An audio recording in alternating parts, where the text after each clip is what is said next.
This is an Apostrophe podcast production. You're soaking in it. You will love it in an instant. Your teeth look whiter than new.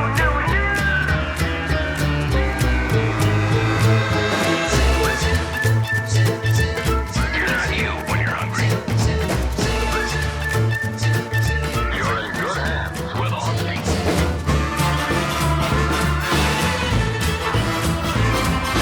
You're under the influence with Terry O'Reilly.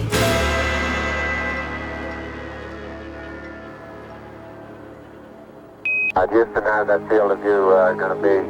Pick up the Mesa. When Neil Armstrong and his Apollo 11 crew flew to the moon in 1969, they brought a lot of equipment with them. Even in that quirky-looking lunar landing module, there was equipment for filming video, tools for digging up lunar rocks, there were scientific instruments and flags and flagpoles. Armstrong also brought something else with him. Tucked into his gear were the remnants of fabric and a small piece of the propeller from the airplane the Wright brothers flew on their first powered flight on December 17, 1903, in Kitty Hawk, North Carolina. Both Armstrong and the Wright brothers were from Ohio. The parallels between them were striking. The Apollo 11 astronauts also brought music to the moon. Supplied with a small cassette tape recorder, they brought the following songs with them: Fly Me to the Moon by Sinatra, Galveston by Glenn Campbell, it happened to be the #1 song at the time in 1969, Angel of the Morning, but sung by Betty Swan, Everyone's Gone to the Moon by Jonathan King, and Spinning Wheel by Blood, Sweat, and Tears. Probably chosen for this lyric, What goes up must come down, which had everybody crossing their fingers back at Mission Control in Houston. But while Apollo missions brought a lot of gear to the moon, they left a lot behind, too. Shedding additional weight made it easier for the lunar landing module to lift off the moon's surface, so the tools they used to gather moon rocks were left behind. So was the TV camera they used to send images back to Earth. But other odd items were left behind. 96 bags of human waste are on the moon. Apollo 16 astronaut Charles Duke left a framed photo of his family there. On the back it reads, "This is the family of astronaut Charlie Duke from planet Earth, who landed on the moon April 20th, 1972. 6 American flags are still not flapping up there. A feather and hammer were left on a lunar rock, a tribute to Galileo, who dropped a feather and hammer from the Leaning Tower of Pisa in the 16th century to prove the speed with which they fell was independent of their mass. Astronaut Alan Shepard smuggled the head of a golf club and a few golf balls aboard Apollo 14 and hit 2 balls across the lunar fairway. What? There is a moon buggy still up there, and an astronaut left a Bible on the dashboard. An Apollo 1 patch was placed on the moon to commemorate the astronauts who died in 1967 during a test of the command module. And the ashes of Gene Shoemaker, a geologist and one of the founders of planetary science, was left on the lunar surface. Shoemaker remains the only person to have their ashes flown to the moon.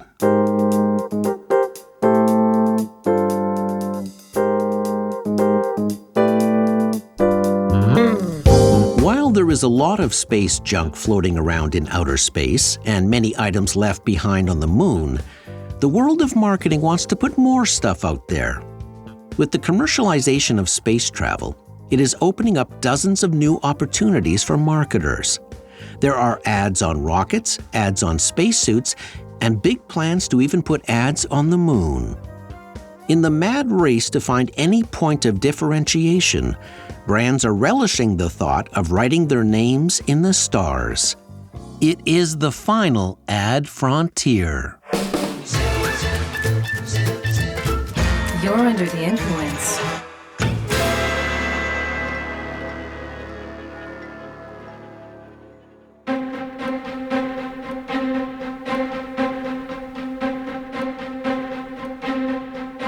The advertising industry has a voracious appetite. In the eternal pursuit to surprise the public with intriguing ad placements, every inch of our world is festooned with advertising, from urinals to golf holes to gas pumps to hockey helmets. Now, advertisers are setting their sights on outer space. You would think that the audience size for an ad in outer space would be small. After all, how many of us will ever get to outer space? But that's not the case. Advertisers are clamoring to find ad space in outer space, and that desire is nothing new.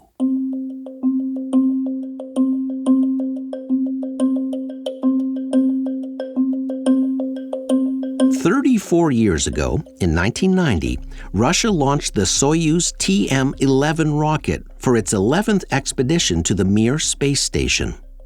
There was a Japanese journalist on board from the Tokyo Broadcasting System.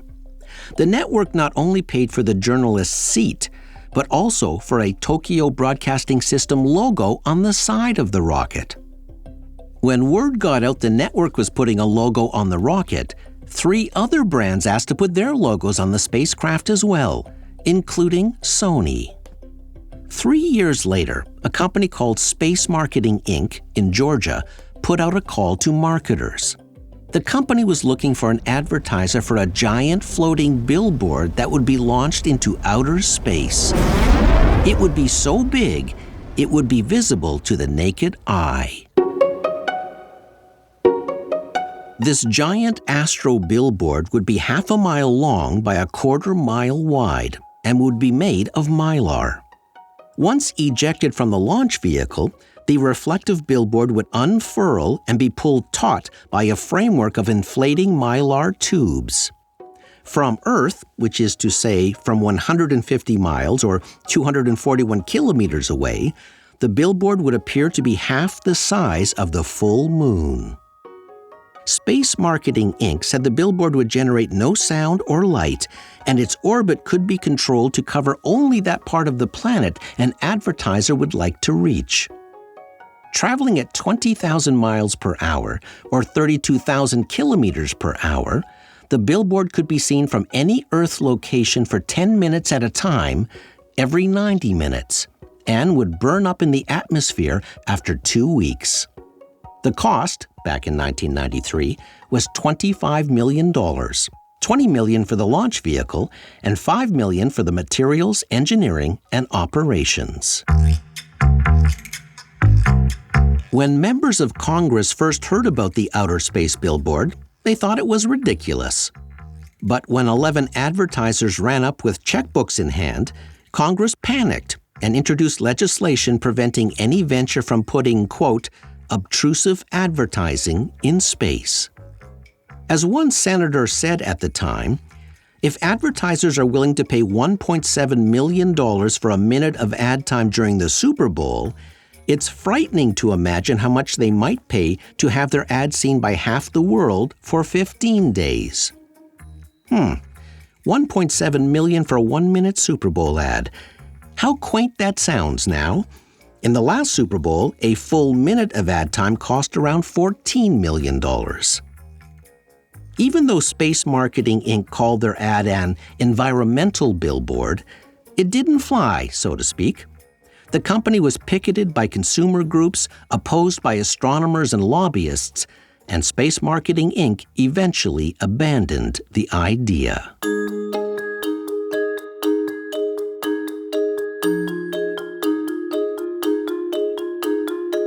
In 1996, PepsiCo paid Russia $5 million to have a giant 4-foot can of Pepsi float outside the Mir space station. 1 year later, the very first television commercial was shot in space. The ad starred the actual Russian commander of the space station at the time. In a highly produced commercial, we see the Moscow Space Center in a high state of tension as they lose contact with the Mir space station. Мир Этот ЦУП, мы вас не видим. Я вас не слышу. Then suddenly, contact is regained. Василий, наконец-то! Moscow Space Center asks the commander if he needs anything. He says he wants a glass of milk. The Russian Space Center tells him that milk has never been sent to space. The commander suggests Tenuva, an Israeli milk. So the milk is put through extensive testing and is cleared for delivery. Tenuva Long Life Milk begins the journey to space. Then we see the mirror commander enjoying his Tenuva milk in the weightlessness of the space station. It took 9 months to plan and film that commercial in outer space.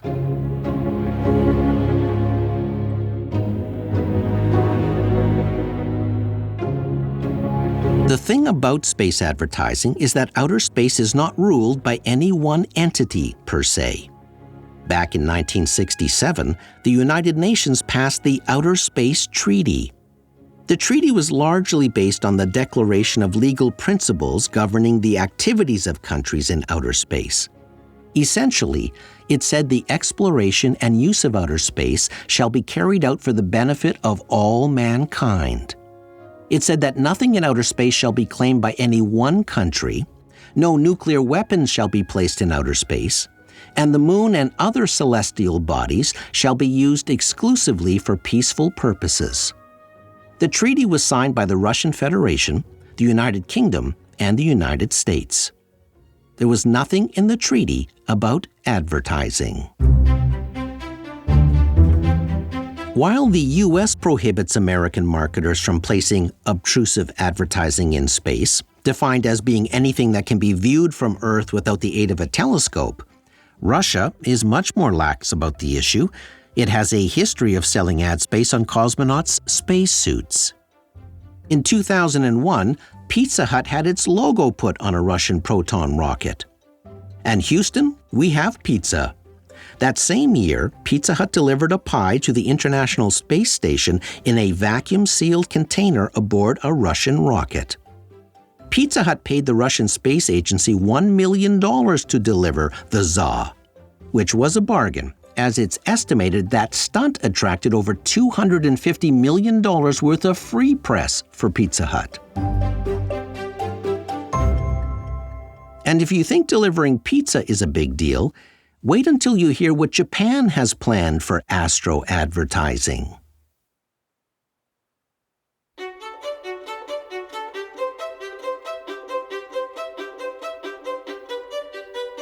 A Japanese company called iSpace wants to put advertising on the moon. Again, is it legal to advertise on the moon? Well, the short answer is yes. The aforementioned 1967 Outer Space Treaty, which Japan has also signed, does not directly specify or restrict advertising.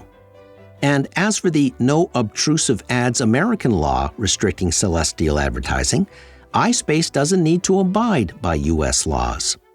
But the company isn't suggesting plunking gigantic billboards onto the lunar surface. Instead, iSpace wants to project the image of an advertisement onto a lunar lander, rover, or other vehicle. While those ads wouldn't be visible from Earth, they would essentially be a photo op for brands who want the lunar landscape to be a backdrop for their logos.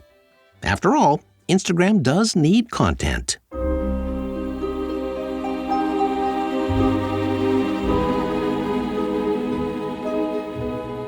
Another UK company called Lunads has a similar idea. According to their website, Lunads offers a non-obstructive, repeatable, and perpetual advertising method designed to bring ads from space to devices on Earth. Once in a lifetime, an opportunity comes along that is quite literally out of this world. Our company, Intercosmic Space Programs, after decades of development, have secured the unique opportunity to advertise in space, including the moon. Here's how it would work. A satellite in lunar orbit would project ads onto the lunar surface. The satellite films the images it just projected, transmits them to an Earthbound satellite, and then relays them directly to devices anywhere. The images could then be used in print ads and billboards here on terra firma. The projected images do not touch or alter the lunar surface in any way and cannot be viewed from Earth. Therefore, Lunads does not contravene any laws. The company has been awarded a patent and a trademark.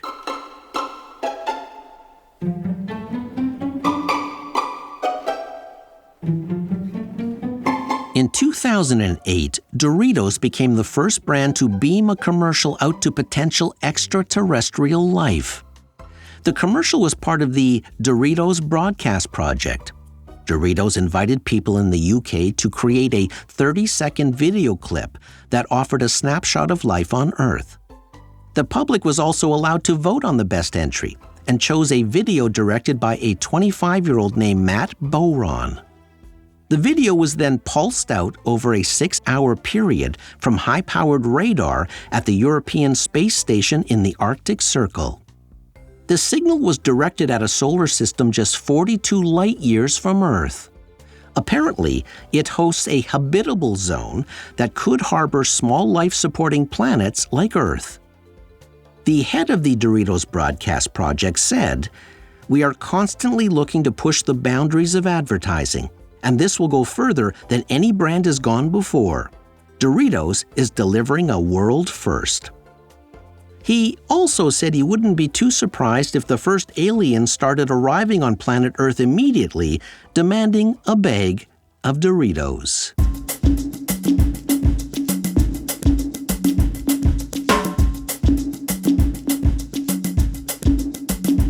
When Red Bull had a skydiver jump and free fall from the stratosphere back in 2012, there was a big delay because of bad weather. The jump was postponed for days. Kit Kat took the opportunity to post an ad telling Red Bull skydiver Felix Baumgartner that it could be a long wait, so have a break, have a Kit Kat. Then Kit Kat took it one big step further. 2 days later, to show solidarity with Baumgartner, it launched a Kit Kat bar into low orbit. Using a balloon, the Kit Kat bar rose to a height of 116,400 feet, or 35,400 meters above Earth. Camera footage tracked the bar's journey, and you can still find it on YouTube. Hashtag, take a break from gravity.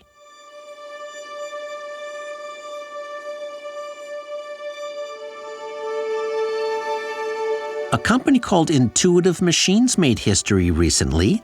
It landed its Odysseus robot on the moon.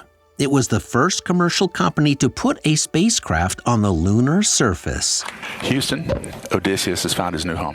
That spacecraft also had a Columbia Sportswear logo on it. Part of that lunar lander was layered with a material called omni-heat to protect it from the extreme temperatures in space. Omni-heat is a patented material that Columbia puts in its puffer coats. While many companies make puffer coats, this lunar landing gave Columbia something to boast about in their marketing.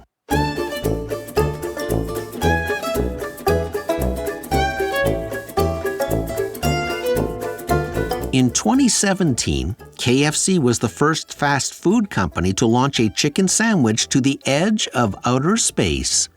Named the Zinger, the sandwich was to be lifted into space by a high-altitude stratolite balloon. Some weeks ago, we set out on a journey. A journey rife with discovery and possibility and 11 herbs and spices. And all because we dared to ask one question. A question man has asked since the dawn of whenever it was that we started thinking about this marketing campaign. Can you launch the Zinger chicken sandwich into space? The sandwich was scheduled to remain aloft for 4 days at an altitude of up to 80,000 feet, or 24,400 meters. Roger, mission control team. Proceed with status report from sandwich team. Spiciness? Spiciness is go for lunch. Crispiness? Crispiness is a go. Buns? Toasted sesame seed buns are go. Lettuce? Lettuce is go. Mayo? Mayo is go for lunch. Then came time for liftoff. 5, 4, 3, 2, 1. And liftoff. We have liftoff of the Zinger 1 space mission. Holy cow, that's some spicy, crispy chicken moving out at an average rate of 1,000 feet per minute. With that, the KFC Zinger chicken sandwich journeyed skyward from its launch pad in Arizona. While KFC had its tongue planted firmly in cheek, the sandwich did touch the boundary of outer space. It also served as a test flight for the marketability of stratospheric balloons, which are expected to reach altitudes of 28.5 miles or 45.8 kilometers above the Earth. This is the greatest achievement in chicken sandwich space travel history. In all my years in this business, I've certainly never seen anything like it. What a time to be alive.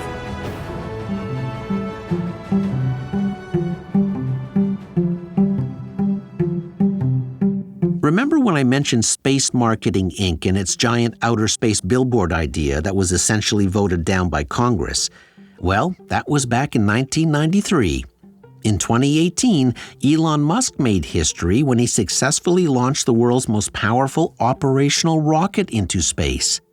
But something else hitched a ride. It was a red Tesla Roadster convertible, complete with a dummy strapped into the driver's seat. According to Musk, the car could be cruising through deep space for hundreds of millions of years to come. It was a marketing coup for Tesla.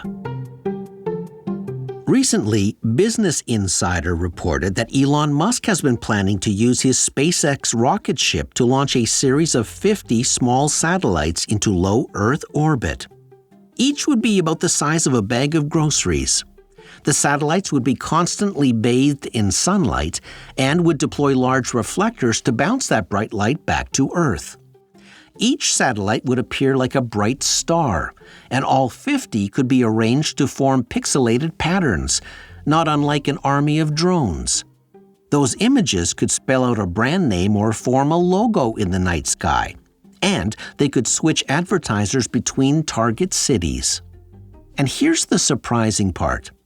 These outer space ads could be cheaper than a Super Bowl commercial. Here's the math. A 3-month satellite campaign would cost $111 million, split between 24 different advertisers. Therefore, each ad would cost $4.6 million. That's much less than the current $7 million Super Bowl price tag.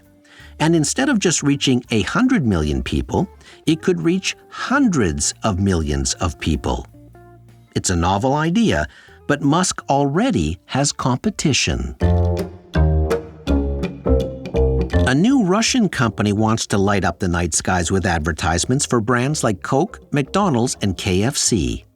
The company is called StartRocket, and it plans to launch 200 tiny satellites called CubeSats at an altitude of about 500 kilometers in the lower orbit.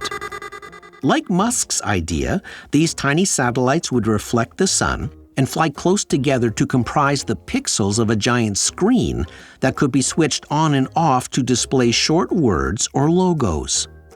Besides brands, StartRocket's CubeSats could promote big events like the Super Bowl or the Olympics, or even deliver emergency messages in remote cutoff or disaster-hit areas when normal means of communication won't work. The company says it's going to cost around $150 million to get the system launched. Then it will charge $200,000 for every 8 hours of advertising, which is way cheaper than Musk's idea and way cheaper than a Super Bowl ad.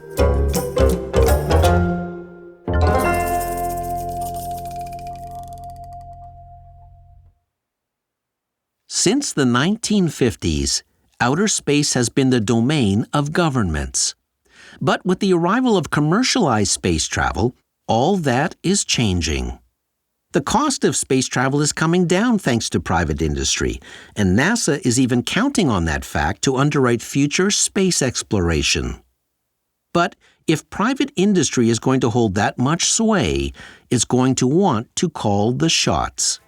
And one of those shots will undoubtedly be advertising, because the possibility of reaching hundreds of millions of people at the same time will just be too tempting.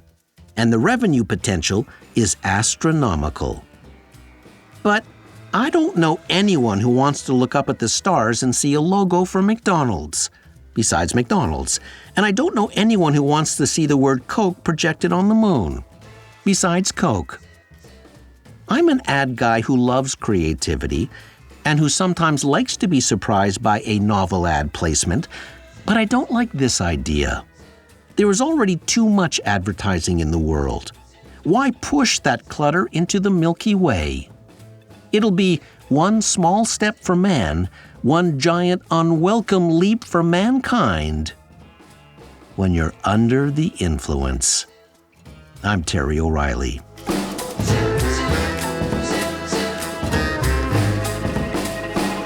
This episode was recorded in the Terrestream Airstream mobile recording studio on planet Earth.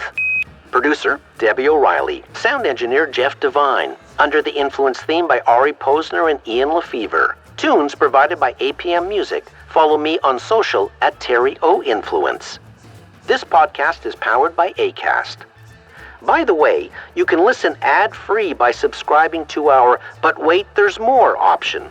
You also get early access and bonus episodes. Enjoy your 7-day free trial by searching Under the Influence on Apple Podcasts. By subscribing, you support this podcast and help us keep producing episodes, and we really appreciate it. And if you'd like to read next week's fun fact, just go to apostrophepodcasts.ca and follow the prompts. See you next week. Hello, this is Amber from Winnipeg, Manitoba. Fun fact! The Apollo spacesuits were actually made by bra maker company Playtex, and 2 of the layers included bra and girdle material.